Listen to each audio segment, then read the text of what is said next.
నిరంతరం ఈ తెలంగాణను దోచుకోవడానికి కాంగ్రెస్ బీజేపీలు రెండు ఒకటై కేసీఆర్ గారిని ఎంతో ఇబ్బంది పెడుతూ కేటీఆర్ గారిని ఇబ్బంది పెడుతూ మరెందరో సీనియర్ నాయకులను ఇబ్బంది పెడుతున్న ఈ తరుణంలో మనం కేసీఆర్ గారి వైపు ఉండాలనా లేకపోతే బీజేపీ వైపు ఉండాలనా? చెప్పండి మిత్రులారా, ఎవరి వైపు ఉండాలి? మనం గట్టిగా చెప్పండి, కేసీఆర్ గారి వైపు ఉండాలి.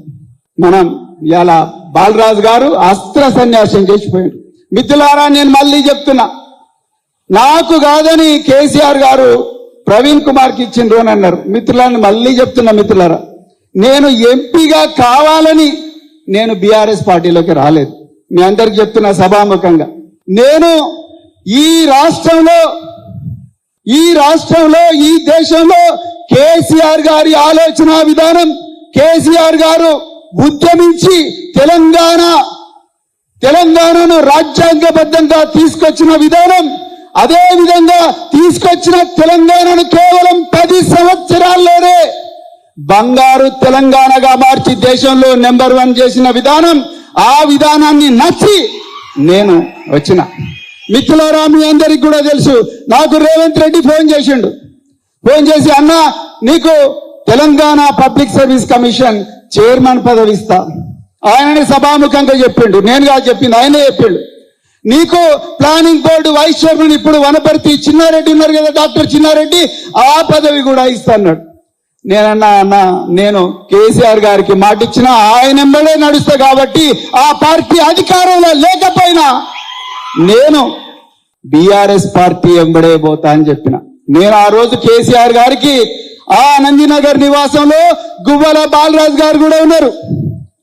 ఆ నందినగర్ నివాసంలో నాకు నాగర్ కర్నూలు ఎంపీ సీట్ ఇస్తేనే నేను వస్తా అని ఎప్పుడు కూడా చెప్పలేదు గువ్వల బాలరాజు గారు. మీకు నోరు ఎట్లొస్తుందో నాకైతే తెలియడం లేదు. అది కాకుండా మళ్ళీ నిరంజన్ రెడ్డి గారిని నిందించడం, వారికి అసలు సంబంధమే లేదు ఈ నిర్ణయంలో.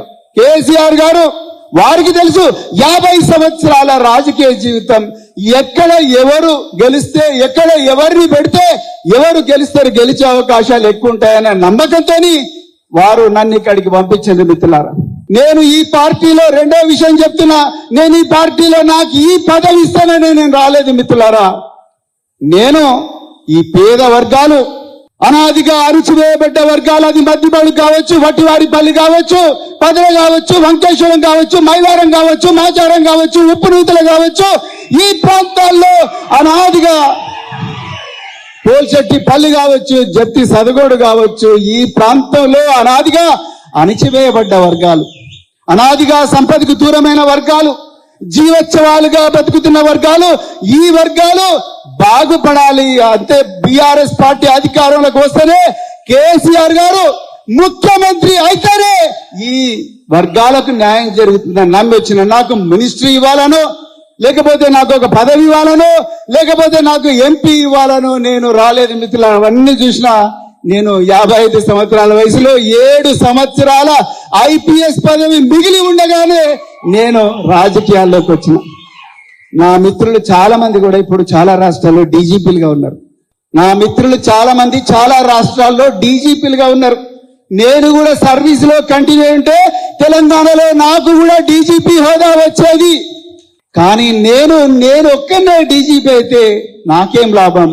నేను ఏ సమాజం నుంచి వచ్చిందో, నేను ఏ వెంకటేశ్వర్ల బావిలో చదువుకున్నానో, నేను ఏ తుర్కపల్లిలో ఏ మొలక మామిడి చెరువులో నీళ్లు తాగినో, ఆ మొలక మామిడి ప్రజలు, ఆ మాచారం ప్రజలు, ఆ చంద్రసాగర్ ప్రజలు, రంగాపూర్ తండ ప్రజలు, సిద్ధాపూర్ తండాల ప్రజలు, వాళ్ళు బాధల్లో ఉన్నారు. నేను నా స్వార్థం చూసుకుంటే సరిపోదు, వాళ్ళ కోసం పనిచేయాలని చెప్పి నేను రాజకీయంలోకి వచ్చిన. బాలరాజు గారు మీరు ఏమన్నారు? ప్రవీణ్ కుమార్ కాదు, ప్రవీణ్ కుమార్ తాత వచ్చినా నన్ను ఏమనలేరు అన్నారు. ఇగో ఇక్కడ వచ్చారు మీ తాతలందరూ ఇక్కడే ఉన్నారు. బీఆర్ఎస్ పార్టీకి భవిష్యత్తు లేదన్నారు మీరు. బీఆర్ఎస్ పార్టీ భవిష్యత్తు ఇక్కడనే ఉంది, ఉందా లేదా?